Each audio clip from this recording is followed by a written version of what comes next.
মনে করো তোমার এক হাতে আছে গরম জলের গ্লাস আর এক হাতে আছে ঠান্ডা জলের গ্লাস। দুটোকে একসঙ্গে যদি আমি ফ্রিজের মধ্যে রাখি, তাহলে তোমার কি মনে হয় কোনটি আগে বরফে পরিণত হবে? একদম যেটা আমাদের মনে হয় যে হয়তো যেহেতু ঠান্ডা জল আগে থেকেই ঠান্ডা, তাই সেটা হয়তো আগে বরফে পরিণত হবে। তবে এটা প্র্যাকটিক্যালের ক্ষেত্রে একটু আলাদা, অর্থাৎ গরম জলের গ্লাসটা আগেই হচ্ছে বরফে পরিণত হয়। বিশ্বাস হচ্ছে না তো? তাহলে তোমরা অবশ্যই বাড়িতে এটা করে দেখতে পারো। তো এর পেছনে যে কারণগুলি আছে সেটাই আজকে চলো বোঝার চেষ্টা করব। তো প্রথম কারণ যেটা হলো, যেহেতু গরম জল বেশি বাষ্পীভূত হতে পারে ঠান্ডা জলের তুলনায়, তাই বাষ্প আকারে ফ্রিজে যাওয়ার আগেই তার পরিমাণ কিছুটা হলেও কমে যায়।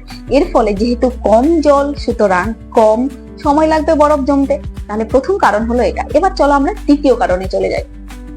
আমরা জানি জলের মধ্যে কিছুটা হলেও গ্যাস দ্রবীভূত থাকে, এর ফলে জলের মধ্যে থাকা বিভিন্ন প্রাণীরা বেঁচে থাকতে পারে। এবার যখন আমরা জলকে উত্তপ্ত করি, তখন গরম জলের মধ্যে যে গ্যাসটা থাকে তার পরিমাণ অনেকটা কম থাকে, কারণ সেটা বুদবুদ আকারে উড়ে যায়, যেটা কোল্ড ড্রিঙ্কস এর উদাহরণ। তবে ঠান্ডা জলের মধ্যে কিছুটা পরিমাণ বরফ সেখানে জমে থাকতে পারে। এবার যখন আমরা সেটাকে ফ্রিজের মধ্যে ঢুকাবো, যত বেশি তার মধ্যে গ্যাস থাকবে, সুতরাং সেটা বরফ জমতে ঠিক ততটা বেশি সময় নেবে। যেহেতু গরম জলের মধ্যে আমাদের সেই গ্যাসের পরিমাণটা কম, সুতরাং সেটা জমতে কম সময় লাগবে। এবার চলে যাব আমরা তৃতীয় কারণে। যেহেতু গরম জল এবং ঠান্ডা জলের মধ্যে গরম জলের উষ্ণতার ডিফারেন্স পরিবেশের সঙ্গে গরম জলের অনেকটাই বেশি এবং ঠান্ডা জলের তুলনামূলক কম, তাই গরম জলের মধ্যে একটা সার্কুলেশন দেখা যায়, অর্থাৎ জল উপর থেকে নিচে ফ্লো করতে থাকে, ফলে ইভেনলি প্রত্যেকটা জায়গায় তার উষ্ণতাটা কমতে থাকে। এর ফলে দ্রুত বরফ জমতে শুরু করে হচ্ছে গরম জলের মধ্যে ঠান্ডা জলের তুলনায়।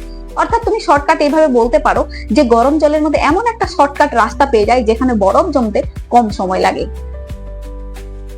4 নাম্বার কারণ হলো, যখন হয়তো আমরা ডিপ ফ্রিজারের মধ্যে সেই দুটো গ্লাসকে প্রবেশ করাবো, তখন দেখা যায় গরম জলের যেহেতু উষ্ণতা একটু বেশি ঠান্ডা জলের তুলনায়, তাই ওর যে কন্টাক্ট, সেই কন্টাক্টে যে বরফটা থাকে সেটা গলে যায় এবং কন্টাক্টটা খুব স্বাভাবিক এবং বেশি ভালো হয় গরম জলের ক্ষেত্রে ঠান্ডা জলের তুলনায়।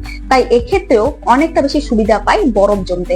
তো এই যে কারণগুলির জন্যই আমরা দেখবো যে ঠান্ডা জল এবং গরম জলের তুলনায় গরম জলের যে গ্লাসটা সেটা দ্রুত বরফে পরিণত হয় গরম জলের তুলনায়। তোমরা যদি বিশ্বাস না হয় অবশ্যই নিজে বাড়িতে করে দেখতে পারো এবং কমেন্টে আমাকে জানাতে পারো যে এই যে আমার কথাটা সেটা ঠিক হলো কিনা।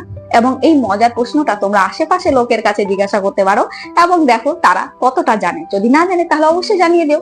এবার মজার ব্যাপার হলো, এই ঘটনাটি প্রথম কোনো বৈজ্ঞানিক লক্ষ্য করেনি। এই ঘটনাটি প্রথম লক্ষ্য করেছিল তানজানিয়ার একজন স্কুলের ছাত্র, যার নাম এরস্তা এনথোবা। তো যাই হোক, এই ঘটনাটাকে কেন্দ্র করেই এটাকে বলা হয় এনথোবা এফেক্ট এবং এটার সম্পর্কে আরো ফার্দার রিসার্চ চলছে। তবে বেসিক যে 4টি কারণ সেটা আমি অলরেডি তোমাকে বলে দিলাম। এরকম আরো মজার মজার ভিডিও পেতে তোমরা অবশ্যই আমার ভিডিওটিকে লাইক, শেয়ার এবং আমার চ্যানেলটিকে অবশ্যই সাবস্ক্রাইব করে নাও বা ফলো করে নিতে পারো। আজকের মতো এখান থেকে টাটা।